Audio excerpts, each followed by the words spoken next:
Mendengar menyoroti terkait dengan adanya kasus viral terkait dengan dugaan bullying yang berujung sampai dengan korbannya meninggal dunia. Malam hari ini kita akan berbincang bersama dengan pengamat pendidikan. Kita coba soroti bersama terkait dengan kasus perundungan atau bullying yang terus terjadi di ranah pendidikan di malam hari ini.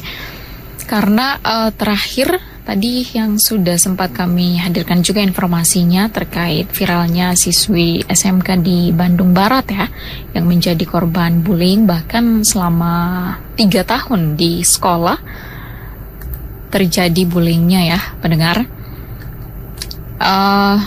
Kabarnya dan korban meninggal di 30 Mei lalu. Dan hal ini juga baru sempat ramai di media sosial belakangan ini. Kita akan nantinya berbincang bersama dengan pengamat pendidikan. Ada pengamat pendidikan, ada Pak Indra Karismiaji di line 1 telepon sudah terhubung bersama kami dalam konfirmasi PRFM. Pendengar, saya langsung sapa pengamat pendidikan, ada Pak Indra Karismiaji. Selamat malam Pak Indra. Selamat malam, Teh Emil, apa kabar? Alhamdulillah, kabar baik. Sehat juga ya, Pak Indra ya?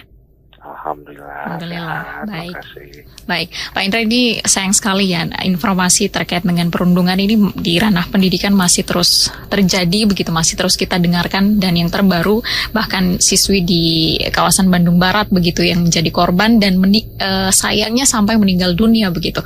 Kalau Pak Indra melihat kondisi perundungan di ranah pendidikan ini, kenapa masih terus terjadi dan sebenarnya apa yang perlu dievaluasi bersama begitu? Ya, pertama-tama izinkan saya menyampaikan rasa belasungkawa bagi keluarga yang ini putrinya ya. Betul. Putrinya sampai harus meninggalkan dunia untuk urusan yang sangat sepele kalau memang itu terjadi karena perundungan.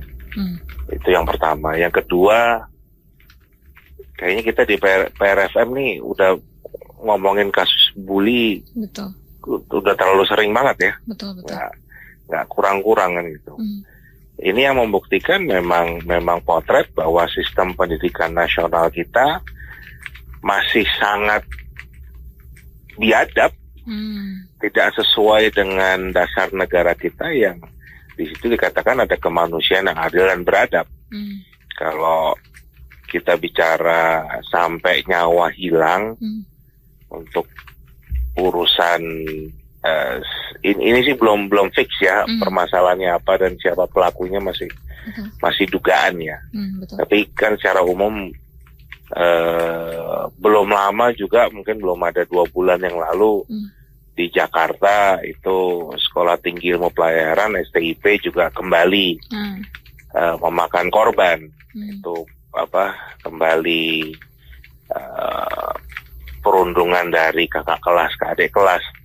Dan itu tadi yang saya katakan, harusnya ini sudah menjadi wake up call ya, sudah menjadi alarm buat kita semua ada yang salah dalam sistem pendidikan nasional kita yang tidak mencerdaskan, justru menimbulkan kasus-kasus yang seperti ini yang sangat biadab, yang sangat prehistorik kan. Ini orang masih negara lain bicara bagaimana tinggal di planet Mars. Betul. Ini masih gebukin temennya, gebukin adik kelasnya, kan sangat ketinggalan sekali. Nah, harapannya sih, kalau saya terus terang udah agak pesimis ya dengan rezimnya Pak Jokowi. Kita berharap rezimnya Pak Prabowo nanti ada upaya perbaikan, khususnya sistem pendidikan yang harus dibenahi. Kan kita lihat akhir-akhir ini kacau balau nih, UKT naik gila-gilaan, hasil PISA-nya juga jeblok, kualitas pendidikannya jeblok. Ini paling bentar lagi kita di PRFN juga pasti bahas sengkarutnya PPDB di Jawa Barat, di Bandung, pasti kita akan bahas itu kan.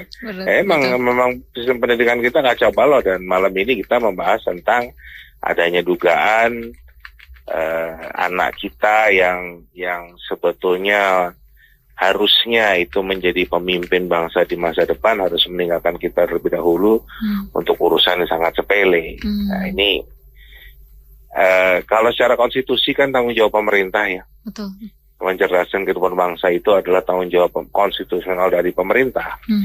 Jadi bukan tanggung jawab kita sebagai masyarakat, bukan tanggung jawab swasta, bukan ormas, bukan siapapun, tapi pemerintah. Nah itu kita memang sebagai rakyat harusnya menuntut pada pemerintah, siapapun orangnya ya pemerintah ini, untuk betul-betul melaksanakan kewajiban konstitusionalnya, termasuk bagaimana membangun sistem pendidikan yang Pancasilais. Kalau udah sampai memakan korban, itu berarti tidak mengenal kemanusiaan yang adil dan beradab. Itu teh pandangan saya.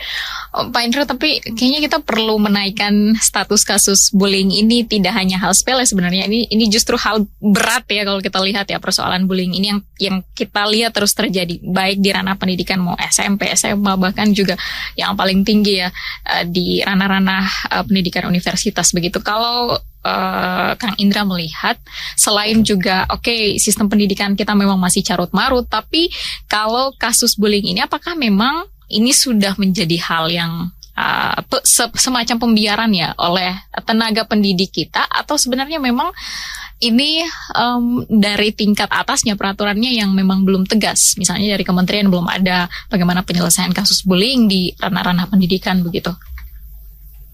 Kalau saya memandang memang sistemnya yang bermasalah, jadi sistemnya yang tidak mencerdaskan. Artinya begini, orang yang cerdas itu kan paham sekali konsekuensi dari tindakannya. Setiap tindakan itu kan pasti ada konsekuensinya kan. Betul. Saya melakukan ini, akibatnya itu. Saya melakukan ini, akibatnya itu. Nah, kalau kita bicara kasus-kasus perundungan yang ada, kebanyakan mereka tidak paham apa yang mereka lakukan. Jadi ya ada yang budaya di sekolah tersebut, budaya kekerasan. Dulunya waktu dia kelas, katakanlah dia masuk kelas 10 atau kelas 7, dibully sama kakak kelasnya, kemudian dendam menjadi ke bawah, itu kan sesuatu yang memang dilakukan karena tingkat kecerdasannya rendah. Ya, termasuk orang yang tidak bisa menahan emosi, orang yang tidak punya kontrol, itu kan orang yang sebetulnya tingkat berpikirnya rendah. Nah itu kan berarti yang gagal adalah sistemnya, karena ini juga kita nggak bicara tentang 1-2 kasus. Betul. Ini kita bicara tentang banyak sekali kasus, bahkan sampai kehilangan nyawa. Dan yang saya takutkan yang kita bahas ini pun yang muncul di masyarakat. Yang tidak muncul di masyarakat bisa jadi banyak juga tapi nggak terlaporkan, nggak merasa nggak penting lah, atau bahkan takut atau malu atau bagaimana. Saya rasa itu banyak. Jadi dalam hal ini karena juga sistem pendidikan kita kacau balau, kita itu nggak bisa membenahinya, istilah saya kayak cuman ganti genteng bocor teh. Ini kita harus renovasi total nih rumahnya. Gitu. Itu yang saya lihat ya. Jadi kalau cuman pendekatannya ini bullying bisa ditangani, ini nggak dapet. Karena setiap langkah yang dilakukan oleh siswa ini kebanyakan mereka sendiri nggak tahu ternyata ada konsekuensinya. Ini bisa membuat nyawa hilang, ini bisa membuat lumpuh, ini bisa ini. Jadi berpikirnya pun nggak nyampe situ, karena memang tingkat kecerdasannya rendah. Sistem pendidikan kita tidak memunculkan kemampuan bernalar, berlogika. Itu kan bisa lihat dari kemampuan matematikanya ya, dari PISA, itu kan bisa kelihatan. Itu. Oke, baik.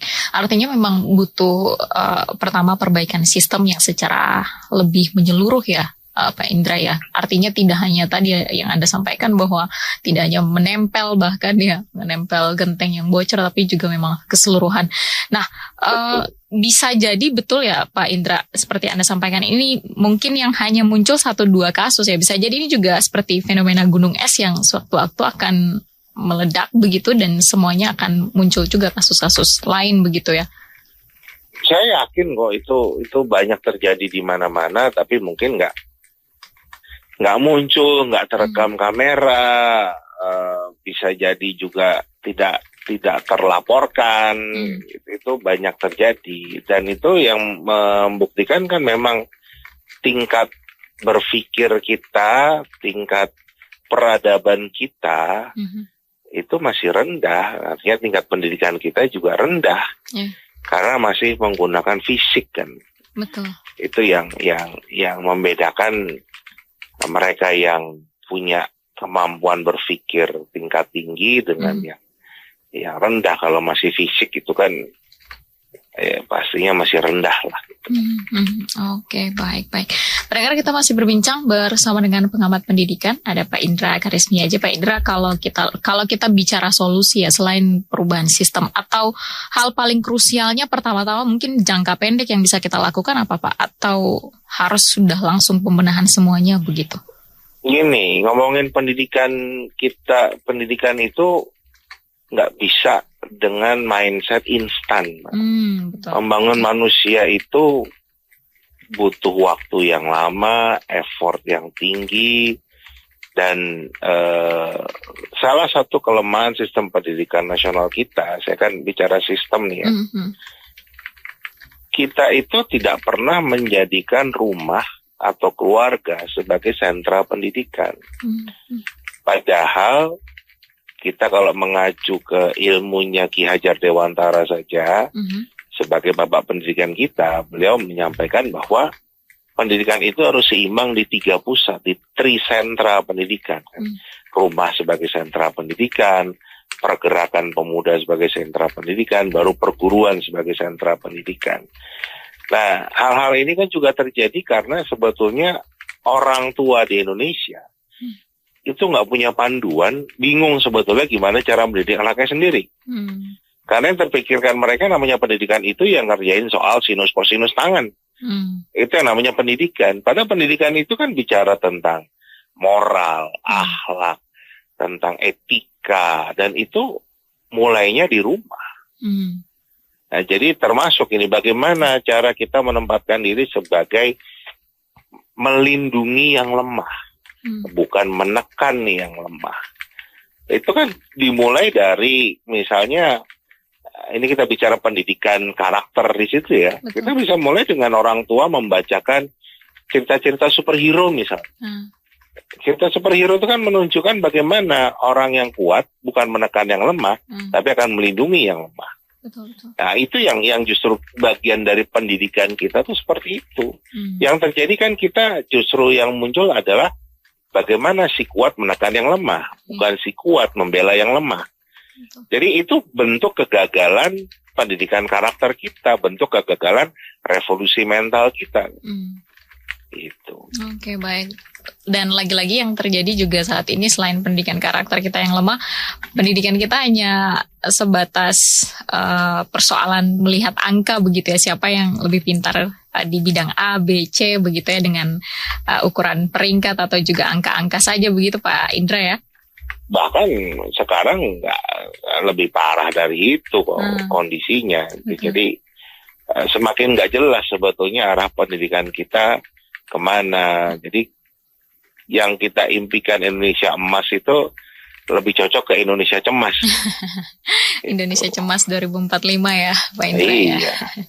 Artinya kalau kita lihat juga, kita bedah, artinya map besarnya untuk pendidikan kita nih belum ada ya. Artinya masih abu-abu, bahkan juga gelap Pak Indra ya. Untuk peta orang besarnya. Kita nggak pernah punya peta jalan pendidikan kok. Gimana caranya kita nggak gelap? Gimana nggak kita nyasar? Menteri Pendidikan selalu sibuk tiap kali jadi menteri ganti kurikulum. Betul, itu dia. Ya kan? Jadi kan lucu, kurikulumnya digonta-ganti, tetapi perundungan terjadi di mana-mana, bahkan sampai ada korban nyawa kan. Itu kan miris sebetulnya, bertentangan dengan pendidikan itu sendiri. Jadi ya memang sangat kacau balau pendidikan kita, dan harapan ini sekarang di tangan Pak Prabowo dan Mas Gibran sebagai presiden dan wakil presiden terpilih ya. harapan kita memang punya program yang memang serius untuk membenahi sistem pendidikan nasional kita, dan nggak bisa short term ini. Betul. Tapi kalau nggak dimulai ya makin parah lagi kan kalau dibiarkan saja. Oke. Gitu. Baik. Terakhir, Pak Indra, apa yang tadi banyak sekali catatan yang memang harus dilakukan, dibenahi begitu. Catatan lain mungkin atau tambahan yang ingin Anda sampaikan juga begitu entah ke orang tua, kemudian juga ke tenaga pendidik kita ya dalam hal persoalan perundungan ini, apa yang ingin disampaikan? Kalau saya sih lebih mendorong masyarakat untuk lebih banyak bersuara ya, untuk menuntut pada pemerintah, karena ini adalah tanggung jawab konstitusional pemerintah untuk membenahi sistem pendidikan nasional kita. Agak percuma kalau kita sebagai individual, kita sebagai rakyat biasa yang terus mau maju seolah mau membenahi sistem ini atau membenahi pola-pola ini. Itu nggak jalan karena ini sudah mengakar gitu di sebuah sistem yang menjadi problem. Nah, itulah mudah-mudahan para pendengar PRFM malam ini ada yang jadi pembuat kebijakan, ada yang anggota dewan di DPR RI, sehingga menyadari bahwa memang kita desperately itu butuh merevisi sistem pendidikan nasional kita. Betul. Nah, itu yang nampak dari mana-mana lah kekacauan. Itulah kondisi Indonesia saat ini. Jadi rakyat juga jangan diam. Dan itu ada kajiannya loh, Teh. Betul. Jadi itu dipublikasi oleh salah satu lembaga kajian di Inggris namanya Center for Education Economics. Mereka membuat riset tentang kenapa pendidikan di Indonesia itu buruk, nggak kunjung membaik padahal anggarannya besar. Itu mereka menemukan yang problem pertama adalah masyarakatnya komplasen. Artinya masyarakatnya merasa baik-baik aja, nggak ada masalah. Betul. Nah, jadi karena masyarakatnya diam-diam aja, pemerintahnya juga bekerjanya suka-suka dia. Betul. Nah, inilah sebetulnya saatnya justru rakyat itu bicara, menuntut bagaimana kita membenahi sistem pendidikan nasional kita. Yang di dalamnya di situ ada bagaimana supaya anak-anak kita mampu untuk berpikir dalam mengambil keputusan, nggak cuma sekedar membuli temannya atau adik kelasnya sendiri.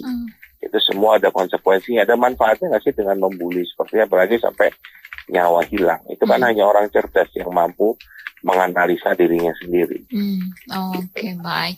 Pak Indra, terima kasih waktunya di malam hari ini. Tentu kita berharap ada perbaikan bersama ya, karena ini juga rakyat begitu ya, kita semua begitu juga seharusnya memantau ya jalannya pendidikan ini. Kalau ada yang salah, kita bareng-bareng menyuarakan itu ya, agar ada pembenahan. Siap. Baik, terima kasih Pak Indra. Di lain kesempatan kita diskusi kembali. Selamat malam. Mohon. Baik pendengar, beberapa catatan tadi ya dari Pak Indra selaku pengamat pendidikan. Ini adalah persoalan yang sudah harusnya dibenahi sejak sistem ya, karena memang tadi kalau Pak Indra menyampaikan ini bukan lagi urusan sepele begitu, ini sudah harus dibenahi yang sampai dengan sistem ya, dan paling penting adalah masyarakat kita begitu tidak takut untuk mulai bersuara, atau ketika ada hal-hal yang memang tidak diinginkan itu terjadi di ranah pendidikan, kita mulai bisa memperbaiki atau mulai bisa bersuara untuk kepada para pengambil kebijakan ya, agar sistemnya dibenahi begitu. Ada komentar dari Anda, 422-1075, kemudian 081-881-1075. Emil akan kembali pendengar usai jeda pariwara berikut.